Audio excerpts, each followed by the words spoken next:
வணக்கம். இது ஐபிசி தமிழின் மதிய நேர பிரதான செய்திகள். முதலில் தலைப்புச் செய்திகள். திருகோணமலை இளைஞர் பயங்கரவாத விசாரணை பிரிவிற்கு அழைப்பு. துன்புறுத்தும் நடவடிக்கை என தமிழ் உணர்வாளர்கள் விசனம். கொக்கு தொடுவாய் புதைகுழி எச்சங்கள் இளவயதினருடையது என உறுதி. பலரின் உயிரிழப்புகளுக்கு வெடிப்பு காயங்களே காரணம் எனவும் தகவல். பல்கலைக்கழகங்களில் தொடரும் பகடிவதை. ஒழுவில் பல்கலைக்கழகத்தில் தாக்குதலுக்கு இலக்கான மாணவர்கள் வைத்தியசாலையில் அனுமதி. போதைப்பொருள் வழக்குகள் தொடர்பில் 1,00,000க்கும் மேற்பட்டவர்கள் கைது. 35,000க்கும் மேற்பட்ட வழக்குகள் தாக்கல். காமராஜரின் 123வது பிறந்த நாள் இன்று. பெருந்தலைவரின் உயரிய சிந்தனை அனைவருக்கும் ஊக்கமளிக்கும் என்கிறார் மோடி. மேற்கு கரைகளில் தீவிரமடையும் யூத குடியேறிகளின் வெறியாட்டம். தேவாலய தலைவர்கள், ராஜதந்திரிகள் உட்பட பலரும் கண்டனம். தொடர்பென விரிவான செய்திகள். திருகோணமலை தம்பலகாமம் பகுதியைச் சேர்ந்த அரசியல் மற்றும் சமூக செயற்பாட்டாளர் ஒருவர் பயங்கரவாத தடுப்பு பிரிவுக்கு விசாரணைக்கென அழைக்கப்பட்டுள்ளார். கணேசலிங்கம் சிந்துஜன் என்பவரையே இன்று பயங்கரவாத தடுப்பு பிரிவுக்கு விசாரணைக்கு முன்னிலையாகுமாறு அழைப்பாணை அனுப்பப்பட்டுள்ளது.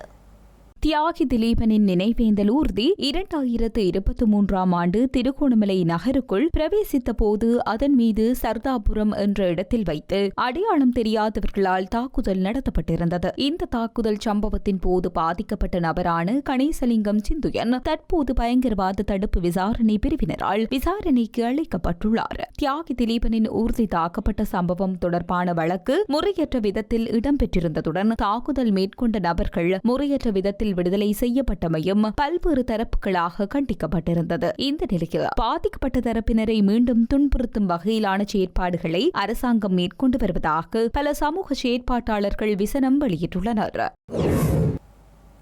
முல்லைத்தீவு கொக்கு தொடுவாய் மனித புதைகுழி அகழ்வில் கண்டெடுக்கப்பட்ட 52 மனித எண்பு தொகுதிகளில் பெரும்பாலானவர்கள் இளவயதினர் என்பது கண்டறியப்பட்டுள்ளது. பெரும்பாலானவர்கள் வெடிப்பு காயங்களாலும் துப்பாக்கிச் சூட்டுக்கு இலக்காகியுள்ளமையும் பகுப்பாய்வில் கண்டறியப்பட்டுள்ளது.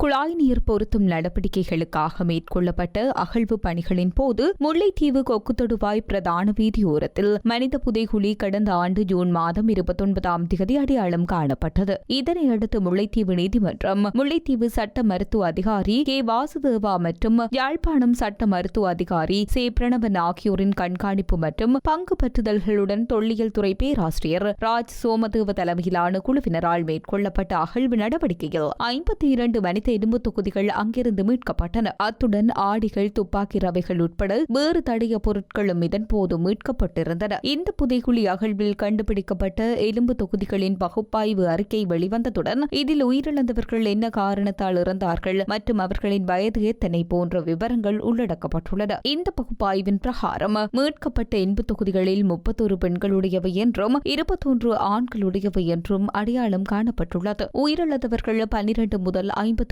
வயது வரையானவர்கள் என்பதுடன் பெரும்பாலானவர்கள் 13 முதல் 30 வயதுடையவர்கள் எனவும் கணிக்கப்பட்டுள்ளது. 32 பேரின் உயிரிழப்பிற்கு வெடிப்பு சம்பவம் அல்லது வெடிப்பு காயம் காரணமாக இருப்பதாகவும் துப்பாக்கிச்சூட்டு காயத்தால் 7 பேர் உயிரிழந்துள்ளதாகவும் தெரிவிக்கப்பட்டுள்ளது. ஸ்ரீலங்கா அரசாங்கம் பகடிவதையை தடுப்பதற்குரிய வழிமுறைகளையும் சட்டங்களையும் கடுமையாக நடைமுறைப்படுத்தி வருகின்ற போதிலும் பகடிவதையால் ஏற்படும் அசம்பாவிதங்கள் தொடர்ந்த வண்ணமே உள்ளது. அந்த வகையில் அம்பாறை மாவட்டம் ஒலுவில் தென்கிழக்கு பல்கலைக்கழக பொறியியல் பீட முதலாம் வருட மாணவர்கள் மீது சிரேஷ்ட மாணவர்கள் தாக்குதல் நடத்திய சம்பவம் வெளிச்சத்துக்கு வந்துள்ளது. ஒலுவில் பகுதியில் உள்ள தென்கிழக்கு வளாகத்தில் கல்வி கற்கும் மாணவர்கள் மீது நேற்றிரவு இந்த தாக்குதல் மேற்கொள்ளப்பட்டுள்ளதாக ஆரம்பகட்ட விசாரணையில் தெரியவந்துள்ளது. பல்கலைக்கழகத்தின் சிரேஷ்ட மாணவர்கள் நடத்திய இந்த தாக்குதலில் பாதிக்கப்பட்ட 9 மாணவர்கள் சிகிச்சைகளுக்காக வைத்தியசாலைகளில் அனுமதிக்கப்பட்டுள்ளதாக தெரிவிக்கப்பட்டுள்ளது. காயமடைந்த 5 மாணவர்களில் ஒலுவில் பிரதேச வைத்தியசாலையிலும் ஏனைய 4 மாணவர்கள் அக்கரைப்பற்று ஆதார வைத்தியசாலையிலும் சிகிச்சைகளுக்காக அனுமதிக்கப்பட்டுள்ளனர். மேலும் கடந்த மாதமும் முதலாம் வருட மாணவர்களை பகடி வதை செய்த குற்றச்சாட்டின் அடிப்படையில் ஒலுவில் பல்கலைக்கழக பொறியியல் பீடத்தைச் சேர்ந்த 22 மாணவர்கள் பல்கலைக்கழகத்தின் நிர்வாகத்தினரால் வகுப்பு இடைநீக்கம் செய்யப்பட்டிருந்தனர். இலங்கையில் இந்த ஆண்டில் இதுவரை போதைப்பொருள் வழக்குடன் தொடர்புடைய 1,00,000க்கும் மேற்பட்டவர்கள் கைது செய்யப்பட்டுள்ளனர்.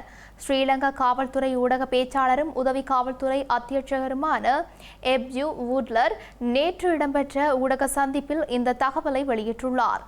காவல்துறை மற்றும் முப்படையினர் இணைந்து நாடு முழுவதும் மேற்கொண்ட கூட்டு நடவடிக்கைகளில் இந்த ஆண்டில் இதுவரை 922 கிலோ ஹெரோயின் பறிமுதல் செய்யப்பட்டுள்ளது. கடந்த ஜனவரி மாதம் 1ஆம் தேதி முதல் ஜூலை மாதம் 11ஆம் தேதி வரையிலான சோதனைகளில் இந்த போதைப்பொருள் கைப்பற்றப்பட்டுள்ளதாக காவல்துறையின் ஊடக பேச்சாளர் கூறியுள்ளார். இந்த காலப்பகுதியில் மேலும் 1386 கிலோ ஐஸ், 10,895 கிலோ கஞ்சா, 22 கிலோ ஹொக்கைன் மற்றும் 329 கிலோ குஷ் போதைப்பொருள் ஆகியவற்றை கைப்பற்றியுள்ளதாக அவர் சுட்டிக்காட்டினார். இந்த பாரிய நடவடிக்கைகளுடன் தொடர்புடைய சுமார் 1,06,000 நபர்கள் கைது செய்யப்பட்டுள்ளதாகவும் காவல்துறை அத்தியட்சகர் எஃப்யூ வூட்லர் குறிப்பிட்டுள்ளார். இந்த குற்றச்செயல்களுடன் தொடர்புடைய 35,442 வழக்குகள் பதிவு செய்யப்பட்டுள்ளதாக ஸ்ரீலங்கா காவல்துறையின் ஊடக பேச்சாளர் மேலும் தெரிவித்துள்ளார். சவுதி அரேபிய அபிவிருத்தி நிதியத்துடன் ஸ்ரீலங்கா அரசாங்கம் இருதரப்பு கடன் ஒப்பந்தங்களில் கையெழுத்திட்டுள்ளது. நாட்டின் தற்போதைய வெளிநாட்டு கடன் மறுசீரமைப்பு செயல்பாட்டில் இந்த கடன் ஒப்பந்தம் குறிப்பிடத்தக்க மைல்கல் என்று ஸ்ரீலங்காவின் நிதி திட்டமிடல் மற்றும் பொருளாதார மேம்பாட்டு அமைச்சு தெரிவித்துள்ளது. சவுதி அரேபிய அபிவிருத்தி நிதியத்துடனான ஒப்பந்தம் ஸ்ரீலங்காவின் ஒட்டுமொத்த கடன் சுமைக்கு மிகவும் தேவையான நிவாரணத்தை வழங்குவதாக தெரிவிக்கப்பட்டுள்ளது. நிதி திட்டமிடல் மற்றும் பொருளாதார மேம்பாட்டு அமைச்சின் செயலாளர் கலாநிதி ஹர்சன சூரிய பெருமல் ஸ்ரீலங்கா அரசாங்கத்தின் சார்பாக ஒப்பந்தங்களில் கையெழுத்திட்டார். சவுதி அரேபியாவின் சார்பாக சவுதி அரேபிய அபிவிருத்தி நிதியத்தின் தலைமை நிர்வாக அதிகாரி சுல்தான் அப்துல் ரஹ்மான் அல் மர்ஷாத் கையெழுத்திட்டார். இந்த கடன் மறுசீரமைப்பு ஒப்பந்தங்கள் வெற்றிகரமாக நிறைவு செய்யப்பட்டமையானது சவுதி அரேபியாவிற்கும் ஸ்ரீலங்கா அரசாங்கத்திற்கும் இடையிலான ஆழமான மற்றும் நீண்டகால இருதரப்பு உறவுகளை மேலும் வலுப்படுத்தும் என்று எதிர்பார்க்கப்படுவதாக நிதி அமைச்சு மேலும் தெரிவித்துள்ளது. பயங்கரவாத தடை சட்டத்தை மீளெடுக்க கோரிய கையெழுத்திடும் போராட்டம் கிளிநொச்சியில் இன்று முன்னெடுக்கப்பட்டது. கிளிநொச்சி பொது வர்த்தக சந்தை நிலையத்திற்கு முன்பாக சம உரிமை இயக்கத்தினால் இந்த போராட்டம் ஏற்பாடு செய்யப்பட்டிருந்தது. இன்னும் ஒரு அடக்குமுறை சட்டம் வேண்டாம், பயங்கரவாத தடை சட்டத்தை மீளெடுக்க வேண்டும் உள்ளிட்ட கோரிக்கைகளை முன்வைத்து கையெழுத்து போராட்டம் ஒன்று தமிழர் தாயக பகுதிகளில் முன்னெடுக்கப்பட்டுள்ளது. அந்த வகையில் நேற்று திருகோணமலையில் இந்த போராட்டம் முன்னெடுக்கப்பட்டிருந்த நிலையில் அதன் தொடர்ச்சியாக கிளிநொச்சியில் கையெழுத்து போராட்டம் ஏற்பாடு செய்யப்பட்டுள்ளது. காணாமல் ஆக்கப்பட்ட அனைவருக்கும் தற்போதாவது நீதி வழங்க, அனைத்து தேசிய இனங்களுக்கும் சம உரிமைகளை உறுதி செய்யும் புதிய அரசியலமைப்பை உருவாக்க வேண்டும் உள்ளிட்ட கோரிக்கைகளும் இன்றைய கையெழுத்து போராட்டமூடாக முன்வைக்கப்பட்டுள்ளது. இதன்போது கோரிக்கைகள் அடங்கிய துண்டு பிரசுரங்களும் வழங்கப்பட்டிருந்தது. அரசாங்கத்திற்கு அழுத்தம் கொடுக்கும் வகையில் முன்னெடுக்கப்படும் இந்த கையெழுத்து போராட்டத்தில் அதிகளவான பொதுமக்கள் ஆர்வத்துடன் கையெழுத்துக்களை இட்டதையும் காண முடிந்தது. ஊழல் குற்றச்சாட்டுகள் தொடர்பாக கைது செய்யப்பட்டுள்ள ஸ்ரீ ஜெயவர்தனபுர பொது மருத்துவமனையின் விசேட நரம்பியல் அறுவை சிகிச்சை நிபுணர் வைத்தியர் மகேஷி விஜயரத்ன கடும் நிபந்தனைகளுடன் பிணையில் விடுவிக்கப்பட்டுள்ளார். சந்தேக நபரை 50,000 ரூபாய் ரொக்கம் மற்றும் தலா 5 மில்லியன் ரூபாய் பெறுமதியான 3 சரீர பிணைகளில் விடுவிக்க கொழும்பு பிரதம நீதவான் தனுஜா லக்மாலி ஜெயதுங்க அனுமதி வழங்கியுள்ளார்.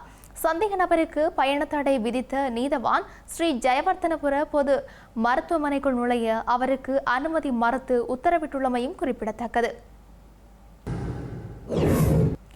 இலங்கை முழுவதும் உள்ள அஞ்சல் நிலையங்கள் மற்றும் நிர்வாக அலுவலகங்களில் கூட்டு அஞ்சல் தொழிற்சங்க முன்னணியினர் இன்று நள்ளிரவு முதல் பணிப்புறக்கணிப்பில் ஈடுபடவுள்ளனர். மேலதிக பணி நேர பிரச்சினையை முன்வைத்து இந்த பணிப்புறக்கணிப்பு முன்னெடுக்கப்படுவதாக அஞ்சல் தொழிற்சங்கம் தெரிவித்துள்ளது. அஞ்சல் சேவையில் கடந்த 2016 முதல் முறையான ஆட்சேர்ப்பு நடைமுறைகளை மேற்கொள்ள தவறியதன் காரணமாகவே தற்போதைய நிலை ஏற்பட்டுள்ளதாக தொழிற்சங்க பிரதிநிதிகள் தெரிவித்துள்ளனர். நீண்ட காலமாக நிலவும் ஆட்சேர்ப்பு பிரச்சினைகளை மேலும் தாமதமின்றி தீர்க்குமாறு தொழிற்சங்கம் சம்பந்தப்பட்ட அதிகாரிகளை வலியுறுத்தியுள்ளது. கல்வி கண் திறந்தவர் என்று போற்றப்படும் பெருந்தலைவர் காமராஜரின் 123வது பிறந்த நாள் இன்று கொண்டாடப்படுகின்றது. காமராஜரின் பிறந்த நாளை முன்னிட்டு இந்திய பிரதமர் நரேந்திர மோடி, முதல்வர் ஸ்டாலின் உள்ளிட்ட பலரும் வாழ்த்துக்களை தெரிவித்துள்ளனர்.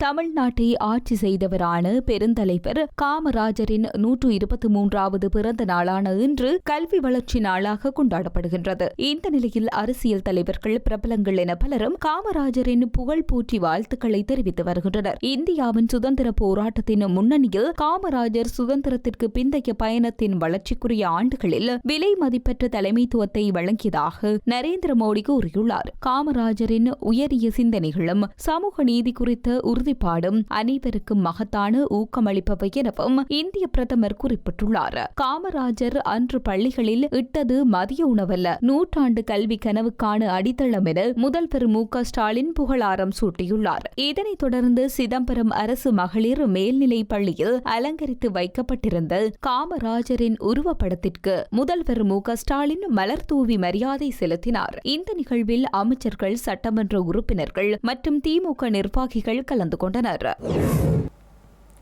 ஆக்கிரமிப்பு மேற்கு கரையில் இஸ்ரேலிய குடியேறிகள் மேற்கொண்ட வன்முறையை திருச்சபை தலைவர்கள் மற்றும் ராஜதந்திரிகள் கண்டித்துள்ளனர்.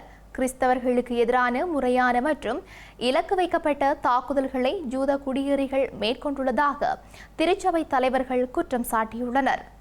ஆக்கிரமிக்கப்பட்ட மேற்கு கரையில் பெரும்பான்மையாக கிறிஸ்தவர்கள் வசிக்கும் தைபே நகர் மீது இஸ்ரேலிய குடியேறிகள் தாக்குதல்களை நடத்தியுள்ளனர். இந்த நிலையில் தாக்குதல்களுக்கு இலக்கான தைபே நகருக்கு 20க்கும் அதிகமான நாடுகளைச் சேர்ந்த ராஜதந்திரிகள் நேரடியாக விஜயம் செய்துள்ளனர். பிரித்தானியா, ரஷ்யா, சீனா, ஜப்பான், ஜோர்தான் மற்றும் ஐரோப்பிய ஒன்றியம் உட்பட 20க்கும் மேற்பட்ட நாடுகளின் பிரதிநிதிகள் இந்த பயணத்தை மேற்கொண்டிருந்தனர். இந்த தாக்குதல்களுக்கு இஸ்ரேலிய குடியேறிகள் பொறுப்பு கூற வேண்டும் என திருச்சபை தலைவர்களும் ராஜதந்திரிகளும் வலியுறுத்தியுள்ளனர். கடந்த வாரம் ஜூத குடியேறிகள் தேவாலயத்திற்கு அருகில் தீ வைத்துள்ளதுடன் இது தொடர்பாக உதவி கோரி விடுக்கப்பட்ட அழைப்புகளுக்கு இஸ்ரேலிய அதிகாரிகள் பதிலளிக்கவில்லை எனவும் தெரிவிக்கப்பட்டுள்ளது. இந்த நிலையில் இந்த சம்பவம் குறித்து விசாரணை நடத்த வேண்டும் என ஜெருசலேமில் உள்ள தேவாலயங்களின் போதகர்களும் தலைவர்களும் வலியுறுத்தியுள்ளனர். ஜூத குடியேறிகள் தமது கால்நடைகளை பாலஸ்தீன நிலங்களில் மேய்ச்சலுக்கு கொண்டு சென்றதாகவும் கடந்த மாதம் பல வீடுகளுக்கு தீ வைத்ததாகவும் தெரிவிக்கப்பட்டுள்ளது.